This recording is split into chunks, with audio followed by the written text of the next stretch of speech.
Okay, this will be the last run for this motor. I just picked up another couple of gallons of gas. We've burned through 3 gallons so far with it. 540 cubic inches, 10.5 to 1 compression, 230 at 50 lift duration camshaft, airflow research 305 heads, which I've done a little bit of floor work on, nothing dramatic. A Edelbrock RPM air gap manifold, spacer plate from HVH. That's about it for this motor. So we're going to run it for a little bit longer, put some more heat in it, and then after I'm finished, I'm going to re-torque the cylinder heads, relash the valves, make sure everything looks good there, take a look at the spark plugs. I've been messing around with the jets and the carburetor. This thing has been running very rich in the 11s. I'm trying to get it into the 12s. Right now it's running right around 11.9, 12.1. I think that's where I'll leave it and see how it performs on the street. I don't want to set it up too lean. So we'll fire it up one more time, run it for about 10, 15, 20 minutes, however long the gas lasts, and then do some maintenance work on it. The parties are just mere front groups for the oligarchy. And so once the oligarchy decided they wanted to start trading, it didn't matter which of the puppets in either of the parties said what. It would have happened anyway. So I read this. I haven't had the electric choke switched on, so the choke valve is kind of closed. So it's going to run poorly. These motors really don't need a lot of choke to make them work, so it should start to smooth out once it gets some heat in it.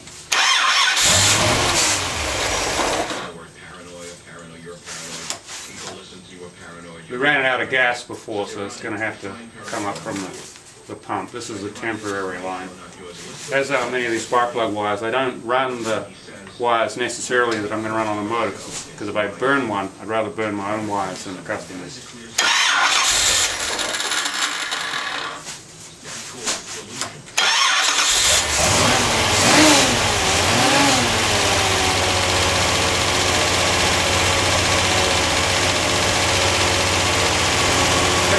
Hydraulic roller lifters, they clatter when you first start them up, but you'll hear that clatter go away.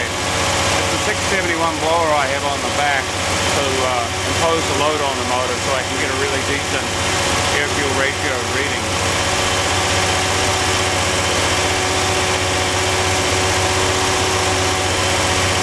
Right now I'm burning at 12.4 to 1, which I think is ideal, but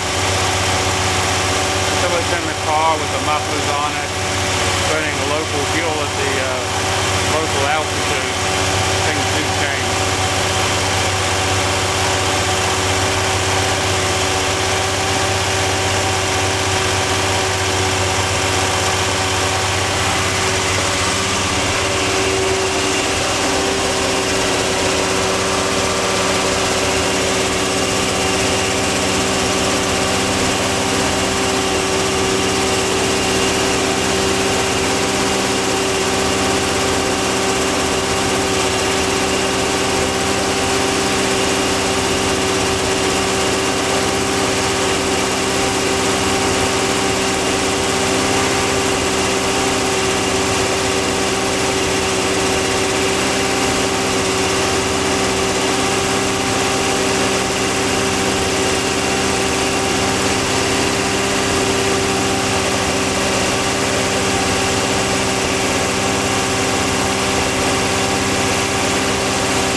slow as this carburetor will let it go. I've used Edelbrock's before and got it down to 450 RPM with the cylinder seeing through. So this carburetor is just not going to take it down there. Air fuel ratio at about 12.5. I think that's ideal. Fuel pressure drops down, oil pressure drops down to about 40 when you have no RPM. I use a high volume pump at a standard pressure. I'm not big on oil pressure. 10 inches of vacuum. Dodgy for power brakes. Being this is a stick shift car, it won't be a problem. Like I said, the camshaft is 230 at 50 lift on a 110 lobe separation, and I have it in about 1 degree advance. With a small cam, I don't like to advance them.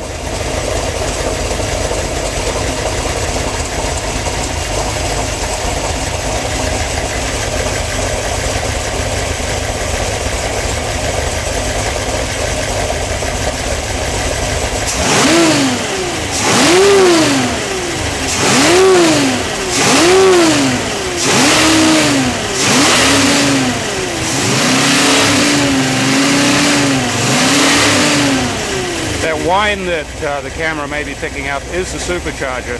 As we all know, blowers whine, and you can hear it back there whining.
I'm going to disconnect the blower, see how it runs free run.